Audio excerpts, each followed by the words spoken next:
Kelly Ripa has always had a particular way of speaking, quick, bright, and laced with that mischievous glimmer that lets you know she's got at least 3 more thoughts waiting to jump in.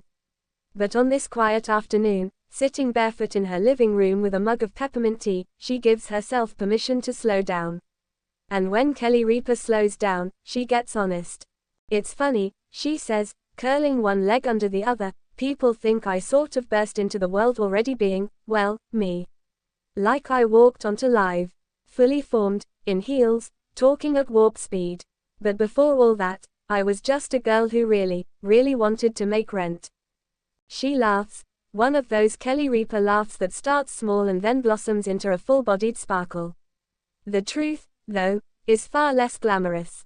As she tells it, "All my children" wasn't just her big break, it was her lifeline. "I was answering phones at a fitness club," she says. "That was my job. I made memberships sound exciting. You have no idea how many ways you can say, unlimited access to elliptical machines until you've said it 8 hours a day." Then she got a last-minute audition for the role that would change everything. Haley Vaughn, she says, almost fondly. A rebellious teen with big hair and bigger problems. Kelly had no car, so her mother drove her to the audition, waited outside, and then drove her home. "I kept thinking there was no way they were going to hire me," she says. "I didn't look like your standard soap ingenue. I wasn't tall, I wasn't sultry, I couldn't smolder on command. But I could talk. A lot. And apparently that worked. It worked well enough that all my children quickly became her second home." For 12 years, she built Haley into a character fans adored, flawed, funny, fiery, unpredictable. She made mistakes, Kelly says. Pretty big ones. But she always clawed her way back. "I think people saw themselves in her." Still, soap stardom didn't feel like fame, at least not the fame she would eventually know. "Soap fans are loyal but very grounded," she says. "They'll see you in the grocery store and tell you how your character ruined a marriage. And then they'll help you find the marinara sauce. It's intimate." When she joined Live, then Live, with Regis and Kelly, the fame became much louder, much faster. "Regis used to joke that I needed to stop telling personal stories because people listened too closely," she recalls. "But that's who I am. I tell stories. I overshare. If I'm stressed, the whole world knows."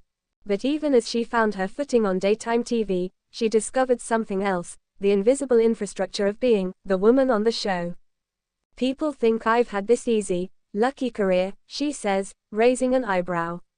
"And I have been lucky, truly. But luck doesn't cancel out the fact that for years, I wasn't being paid anywhere near what my male colleagues were." She says this plainly, without bitterness, the way you'd say the weather is colder than expected. Still, the truth hangs heavily. "I think women are groomed to be grateful for anything," she says. "You get a seat at the table and the first thing you think is, 'Thank you so much for letting me be here,' not 'Why is my seat smaller and why did you charge me extra for the chair?'" Kelly didn't know for years that she was being paid less.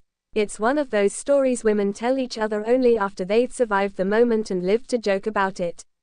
"I was working hard," she says. "I was raising 3 kids. I was doing the show, the acting jobs, the everything. And then one day I realized the math didn't add up." She learned the truth not through an HR meeting or contract transparency, but through whisper networks, those unofficial lifelines women in media use to keep each other afloat. "One person told another who told me, and suddenly I realized, oh my God. I've been saying thank you for crumbs." The aftermath wasn't glamorous. There were meetings, she says with a wry twist of her mouth. "Meetings upon meetings upon meetings. And I don't love conflict. I know people think I'm a firecracker, but honestly, I'm a people pleaser. I want everyone to be happy. I want to be liked. Confrontation makes me break out in hives." Still, she pushed. "Because once you know, she says. You can't unlearn inequity." Kelly is the first to acknowledge that she eventually achieved pay equity, something she credits to persistence, allies, and the simple fact that she refused to back down. But she also knows that her story is far from unique. For every woman whose contract is finally fixed, 10 others are told to be grateful for what they have, she says.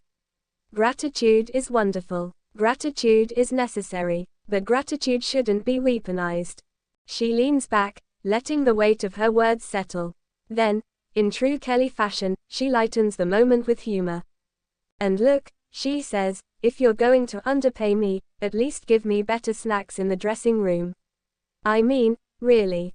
Her grin is wide, unfiltered, and warm. As the conversation drifts back to All My Children, Kelly grows nostalgic. Soap operas may have been campy at times, but they taught her discipline, resilience, and the power of connection. We shot 50 pages a day, she says. That's like filming a movie a week. You learn to show up prepared.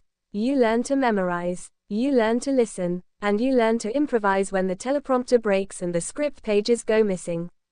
More than anything, she says, that show gave her a family, one that followed her long after she left Pine Valley for the brighter, noisier world of daytime talk. I still hear from my old castmates, she says. We check in on each other. We celebrate each other. There's this bond that never goes away. When asked what she would tell her younger self, the girl clutching her sides in a tiny audition room, hoping soap opera magic might strike, Kelly takes a long breath. I'd tell her she doesn't have to shrink, she says. That her voice is enough. That her ideas matter. That she doesn't need to be grateful to the point of silence. She pauses, then adds softly, and I'd tell her she can ask for more. Kelly Ripa today is confident, grounded, and unquestionably powerful. But she is also the same girl from the audition room, scrappy, bright, endlessly curious, and deeply resistant to pretending she's perfect. It's all part of the story, she says, smiling. The soaps, the fame, the pay gaps, the lessons. I'm still learning. I hope I always will be. And in that moment, with the afternoon light spilling across her face, Kelly Ripa looks exactly like what she has always been, a woman unafraid to tell the truth, even when it shakes the room.